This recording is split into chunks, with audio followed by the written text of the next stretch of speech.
I recognize the Leader of the Third Party. Speaker, I don't often agree with the Leader of the Opposition, but this morning I agree with her. Despite the deep concern expressed by First Nations and thousands upon thousands of others in this province who care about democracy and the rule of law, Bill 5 just passed third reading yesterday. And just so the Premier knows, it's not over. It's just beginning. So my question is straightforward. What is the Premier going to do to protect Ontarians' rights from the unjust law that he just passed? Response. I recognize the Minister of Energy and Mines. Madam Speaker, it was reported this morning that Canada's trade deficit is over $7 billion, the highest it has ever been. We are dealing with a very serious threat to the economy of Canada, and the Premier campaigned on a plan of self-reliance. The first bill that was brought forth in this House was a plan to eradicate interprovincial trade. And because of the Premier's leadership in the Federation, we are now moving with momentum to unlock $200 billion worth of Canadian value here at home. The second bill, Madam Speaker, we brought forth was a plan to get our resources to market because the legacy of the former Liberals was to keep our resources landlocked. The benchmark of 15 years is the genesis of a plan from the Liberals designed to halt every project. And now, in this moment, we've got to stand together. We've got to work with speed. We've got to work with other governments and all partners to get projects done, to build our nation strong. And that starts today, Madam Speaker. Reminder to answer and ask your questions through the chair. I recognize the Leader of the Third Party. Thank you very much, Speaker. And Bill 5 broke what little trust still existed between the government and First Nations.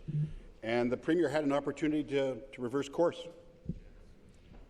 And now at a time when we should be moving forward together, the Minister wants to refer to together.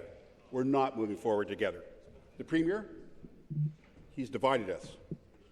So what is the Premier going to do to protect the rights of First Nation so we can move forward together? Minister of Energy and Mines, a reminder to answer through the Speaker. Thank you, Madam Speaker, and I do thank the member for the question. Look, we are fully committed to respect the duty to consult, and the government is committed not only to do that, it's that we put money on the table to ensure Indigenous nations can navigate the duty. They asked for more funding with the Indigenous Participation Fund, and we delivered it. They asked for more funding. To ensure equity participation. $3 billion was delivered by our Premier because he believes in economic reconciliation is achieved through partnership. He also believes that we got to get on with building our economy strong. He wrote a letter to the Federal Prime Minister outlining 3 principal priorities: the Ring of Fire, nuclear energy, and a port in the James Bay. This is nation building. This is literally akin to building a railway from sea to sea. And I'd hope members opposite will stand with this government and every government in the land to build an economy that is resilient, that is economically strong, where we create jobs here at home. Back to the Leader of the Third Party. So earlier this morning, we all heard that the Premier's invited all Canada's premiers and national Indigenous leaders to Muskoka. And so, in light of Bill 5 and the Minister's answer, I think a summit for Ontarians, First Nations leaders, chiefs of Ontario, with the Premier, and the ministers responsible for Bill 5 would be the right thing to do. It would be help us move forward together, maybe repair the damage that's done. So will the Premier commit to this summer, sooner rather than later, to have a summit with Ontario's First Nations leaders, the Chiefs of Ontario? I recognize the Premier. Well, just to inform our colleague, that happens at every COF meeting. We bring chiefs, First Nations from around the country to come and speak to the premiers and really ask and work with and collaborate and cooperate with First Nations communities. I can tell you, Madam Speaker, this bill will help First Nations community with a $3 billion of equity partnership, and will always respect duty to consult, will always respect treaty rights, We've paid out billions of dollars for treaty rights, but we'll always make sure we partner with First Nations community.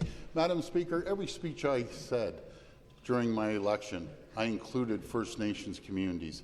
I've talked to the chiefs. I'm going to continue meeting with the chiefs because they know they're going to prosper and they want their kids to have a better life than that they had. And that's exactly what we're doing by bringing in electricity, bringing in great roads that they have access to health care and food and everything from community centres to hockey arenas that they never had growing up. That's what we're going to do. Back to the Leader of the Third Party. Respectfully, through you, Speaker, it's not what you say, it's what you do. And you missed the point of my question. So last year, every 4 hours in Ontario, somebody's son, somebody's daughter, somebody's mother, somebody's father, somebody that's close to someone died from an opioid overdose. 2,231 people. It's a public health crisis. That's an increase of 43% since 2018.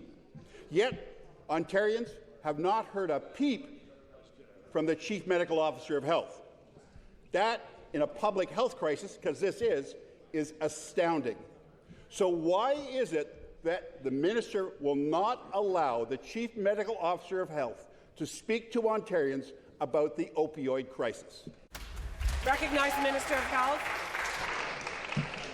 Thank you, Speaker. You know, there is no doubt that as we see people suffering from drug use that is illegal, that is truly deadly, we have a government that wants to stand with them and help them. That is why we have now announced and are opening, continue to open, treatment hubs across Ontario, 28 in total. These are treatment hubs that for individuals who need that immediate primary care support will get it, who need access to mental health and addiction support will get it, and who need ultimately support for supportive housing or job replacement will get it. We're bringing all of these services together into these treatment hubs because we know we can do better. We've seen a 15% reduction in opioid deaths in the last year, but we know there's more that can be done. Thank you.